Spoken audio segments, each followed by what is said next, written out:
Hi friends, this is Surendra. I have been working on big data and data engineering past 8 years, and I'm glad to announce new course called Databricks. So let's get into this course. You will learn almost all key features about Databricks. So in this course, actually this course is created by me based on my experience. So if you want to learn, right, you need to sign up and you need to log in and you need to set up the cluster based on your usage. So, and they will charge, Azure company will charge on the usage. So, but you are ready to bear actually. So, whenever we create clusters, right, better we can create a minimal cluster, single node cluster. So, because they will charge bit more if you choose multi-node clusters.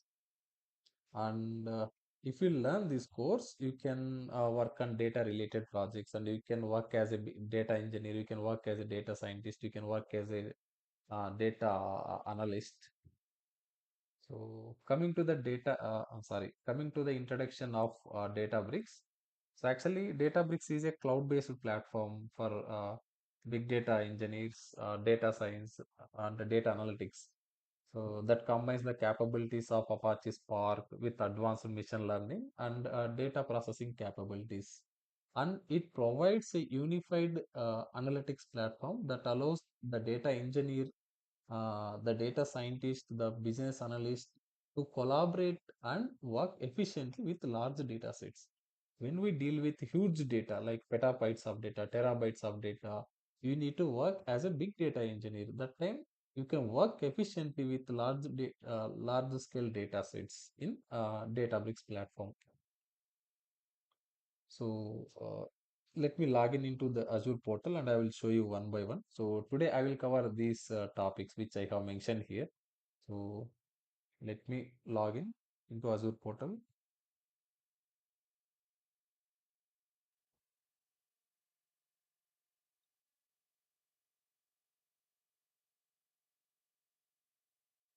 I am going to log in. So let me click on sign in.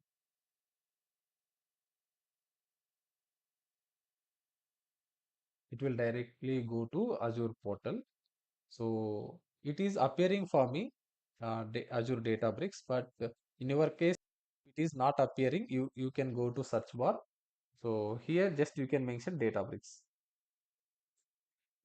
So it will appear. So just click on Azure Databricks. So here there is no workspaces. Very first we need to create workspace. So then only we can create missions and then we can write notebooks. We can create notebooks. We can create tables. So very first we can create workspace. So click on create. So for testing purpose, right, you can choose a free trial.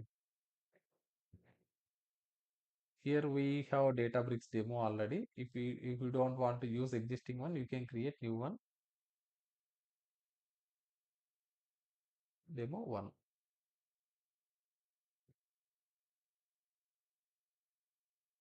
So here you need to choose workspace name.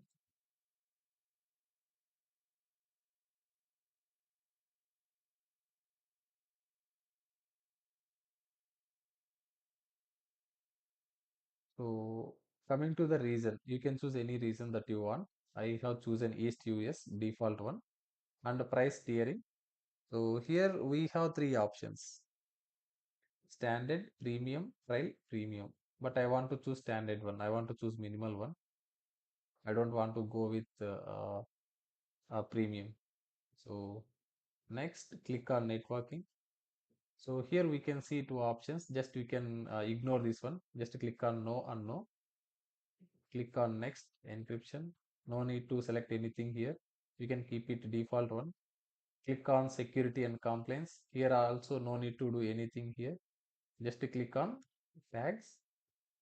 So here also no need to do anything. Just review and let's create. Just click on that. So it is validating now. So it will take maximum 1 minute. So once it is succeeded, just you can click on create. So it is completed now. Just click on create. It will take 1 or 2 minutes and it will launch. Once our workspace is created, we need to launch. Then only we can go to our workspace and we can work.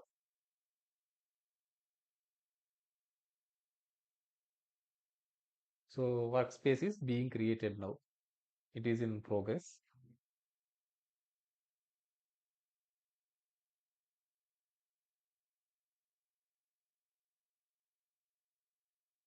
So here we can see the status.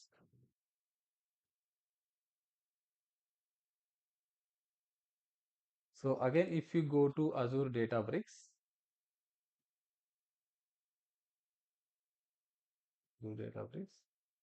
so here I have created one Azure Databricks workspace I have created.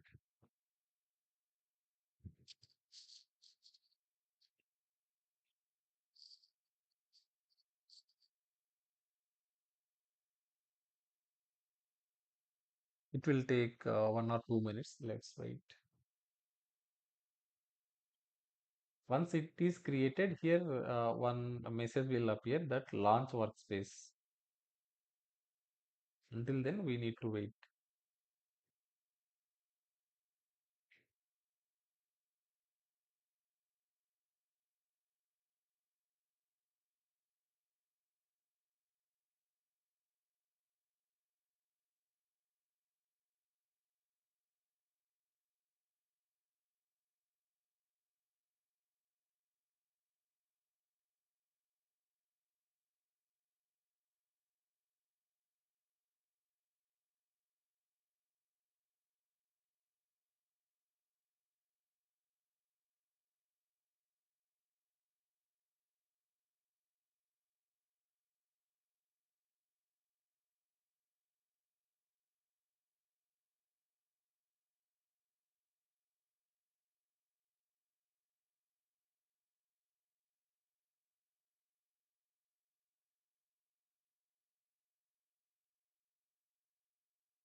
Till it is being created, so it will take max 1 or 2 minutes now.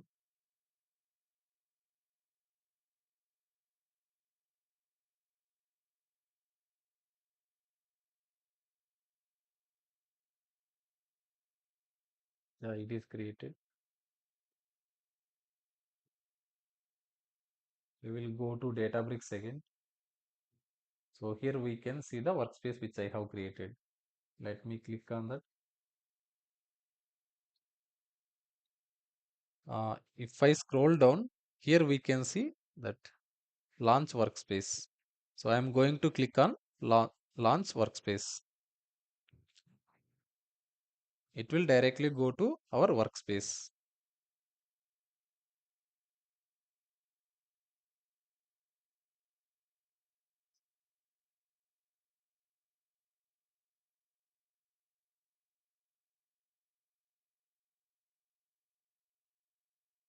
So just I will quick walkthrough of Databricks UI. So this is the workspace which I have created just now. So here we can see workspace name Azure Databricks Demo 1. So here we have workspace. Uh, if you have any share, if you have any notebook that you want to share, if you share that one, it will come under shared folder. So for each user, we have separate mail IDs and you can see the notebooks which you have created. Suppose if you want to create any notebook, you can create under here, create folder, create Git folder, create notebooks, anything that you want to create, you can create here in your workspace. So we have recents here.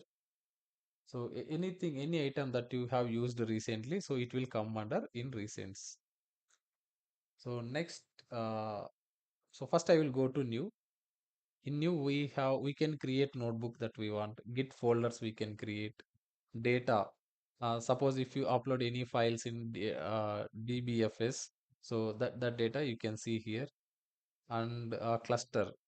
So if you want to execute any jobs, if you want to execute the code which you have written in notebook, so you need to create the cluster first and you need to execute using that cluster, because any language can be executed by mission. it needs some RAM and memory. So suppose if you want to schedule any jobs, you need to create jobs here. So coming to catalog. So in catalog, usually we do create tables. So it is coming into Hive Metastore. So in Hive Metastore, we can create list of databases. In each database, we can create list of tables. Actually, it is taking time. So each one I will cover. Just I am going through that. In workflows, the jobs that we create, right? Whenever we create notebooks, if you want to schedule that notebooks, we can create like a job. So today I want to run at 11 a.m.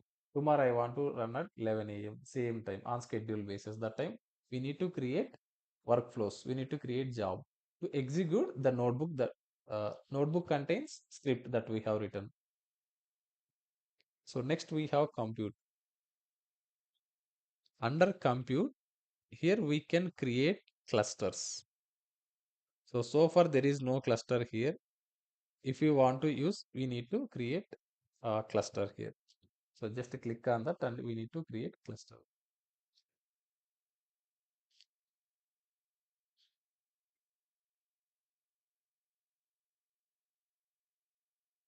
So first, so here are the topics that we have. So login is done. Launch workspace is also done. So just I went through that Databricks UI. So here I am going to create cluster. I will show you how to create cluster, how to create notebooks. I will show you and sample PySpark code, how to write by creating notebook.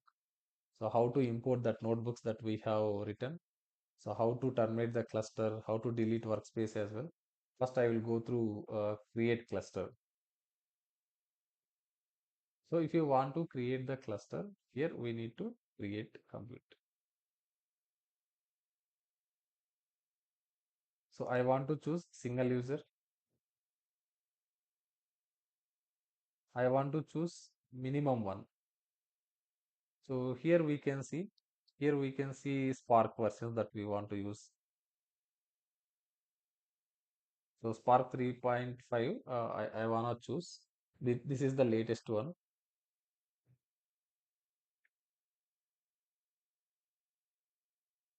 Standard DS3 version 2 I am choosing because it is minimal cluster.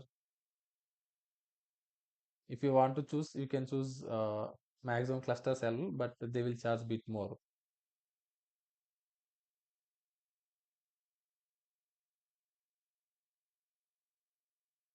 I want to choose only one and one for testing purpose. I am going to turn it after 15 minutes.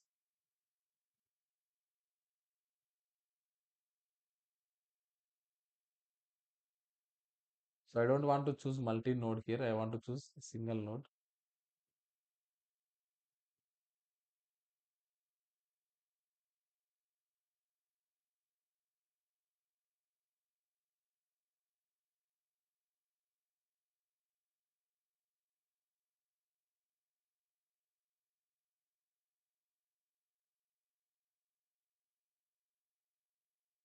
So cluster is being created here.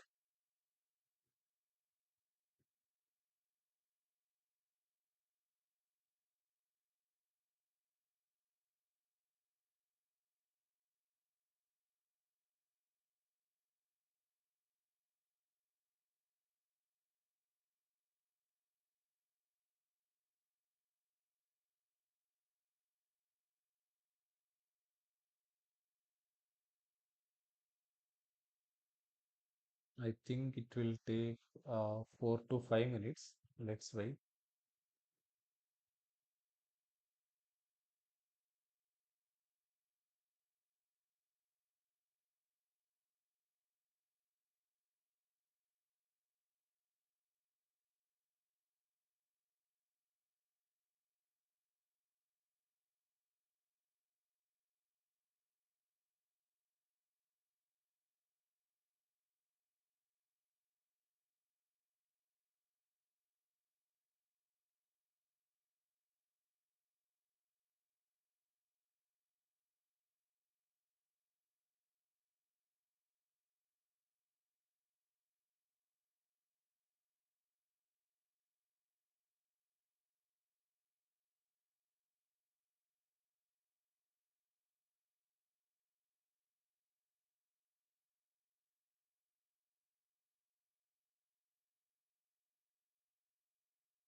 So here the cluster is created. So next I want to create. So here we can see the clusters. Next I want to create notebook.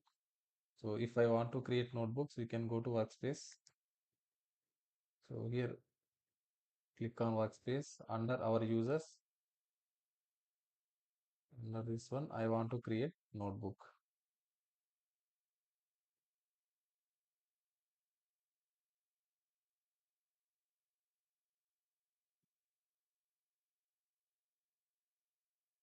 So notebook is created, but we need to rename the name which you want.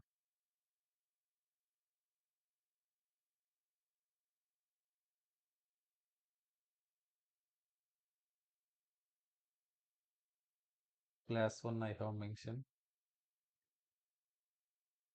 So here you can see the list of clusters that we have created. So far I have created only one cluster.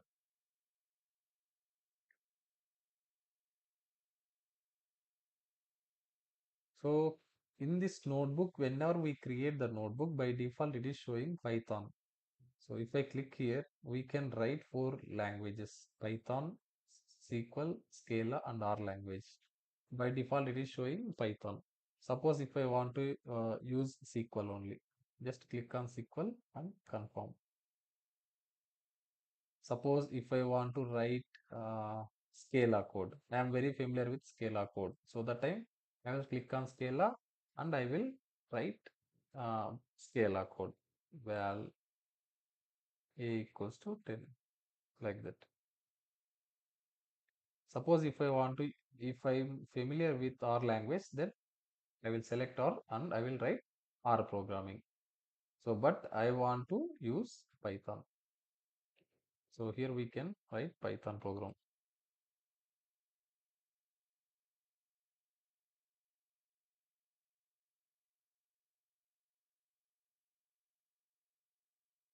Just click on this one. Else we can click on Shift and Enter. So it is working now.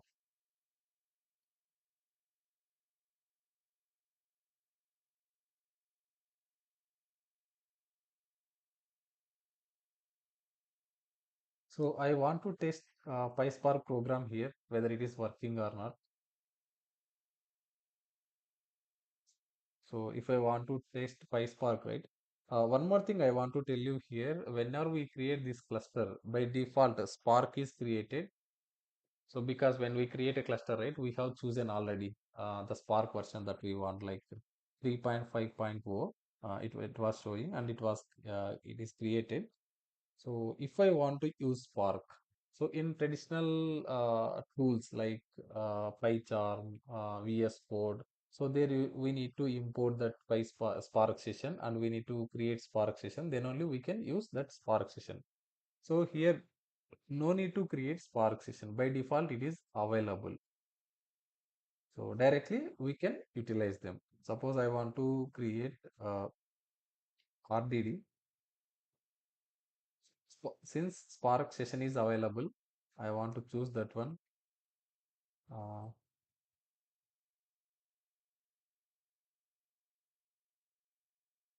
Parallelize.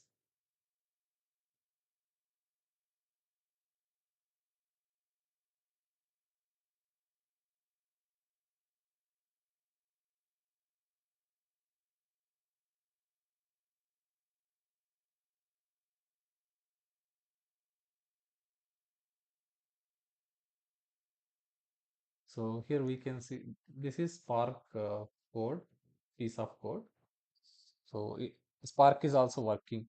So just I have used the Spark session here. No, I haven't created Spark session, but it is already available.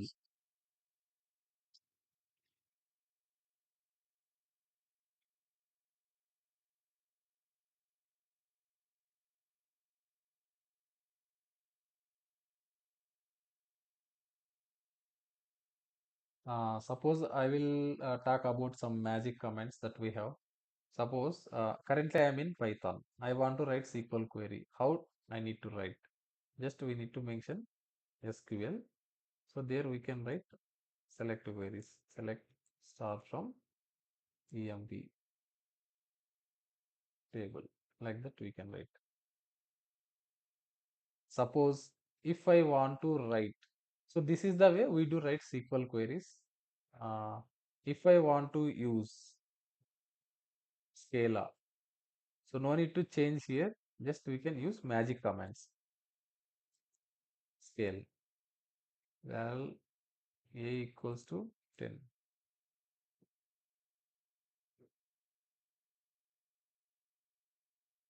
Just click on. So here variable is created and we can see the output. If I want to check the files in this file system, just we can use percentage %fs.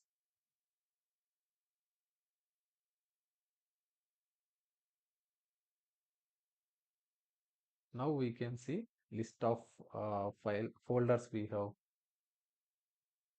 If I want to see the data in subfolders, how we need to see? dbfs :/ yes, volumes.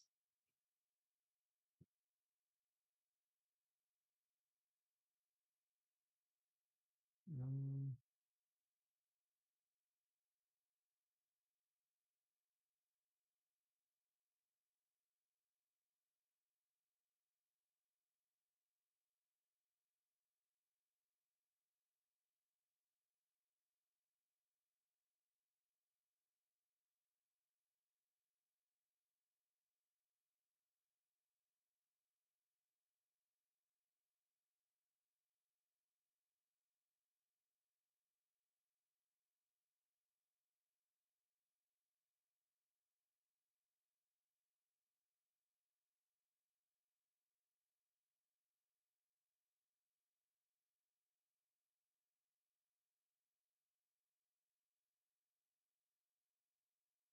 I think we don't have proper path.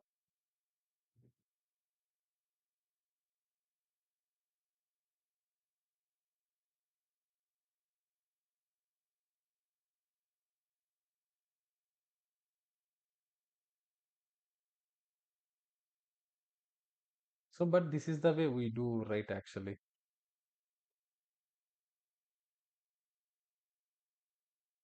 So just now I showed you how to create cluster. It is done. How to create notebook. This is also completed. So develop PySpark application using notebook. Just now I showed you sample script which we have created. So it is also working. So here I will go to export and import the notebooks. So if we develop any Spark code here, so if I want to export this notebook, so we can go to workspace. We can go to workspace, go to our notebook place. So here we can see, here we have three dots. Click on that. There is a export option. So if I want to download as source file, just we can click. I think it will create like a zip file. I think just a Python file it is created.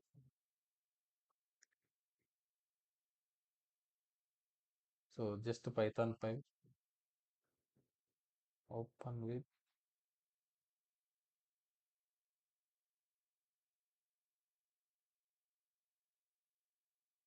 So now we can see the code that we have written in notebooks. Suppose if I want to create download like HTML file, go to export HTML. It is also downloaded. Just I will click on this one.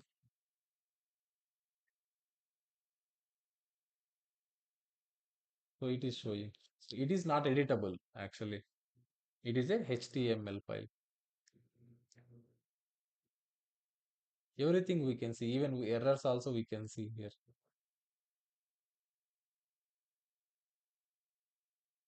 So this way we do export usually.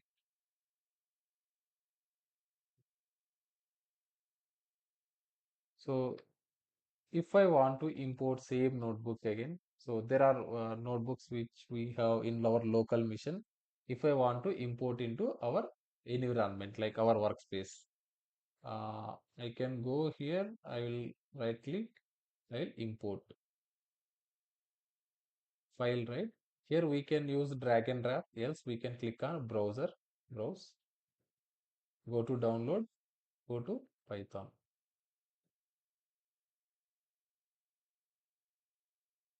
import. So it is showing now.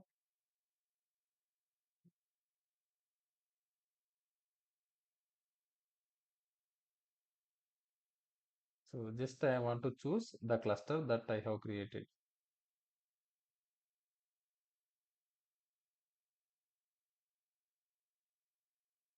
So here you can see it is working. So this is the way usually we do import. So it is throwing error because there is no table created already. So just I have written sample SQL query here. So next is terminate the cluster. The cluster which we have created already, just I want to terminate. We have multiple ways that we can terminate. One way is here you can go here after we expanding, we can terminate. Second way is go to compute. Here we can see the list of clusters that we have created. So since we have created only one, we can terminate it. So here we have terminate option. Just I want to click on this. We click on confirm. It is being terminated now. So after terminating this one, whenever you are leaving, right, make sure you should terminate this cluster and you should terminate workspace because they are going to charge on the usage. So next I want to terminate workspace as well. If I want to terminate that workspace, you need to go back to Azure portal. So here we can see, right? So instead of terminating here, I can terminate here as well, but I want to go to resource group. So here I have created entire resource group will be deleted. I will select this one. I'll click this one. Under this resource group, we can see the workspace. I want to delete resource group. So just we need to copy that one and we need to paste here and delete. And this also will be deleted. Dependent resource to be deleted. That is one.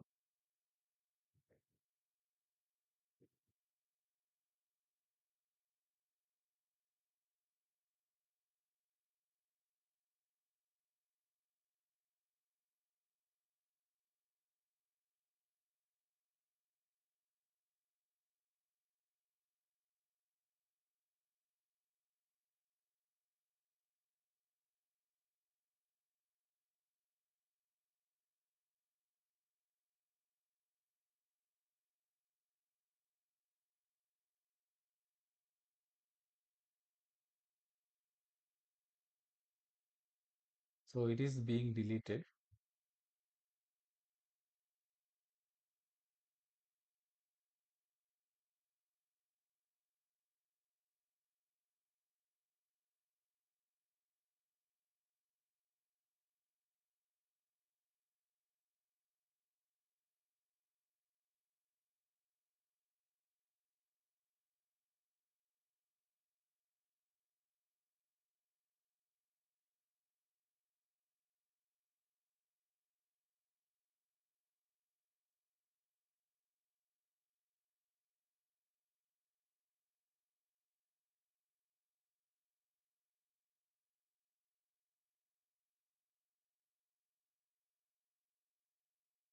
It will take some time actually. So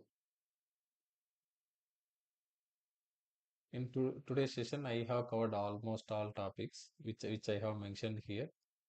So so today I will wind up the session. Thank you.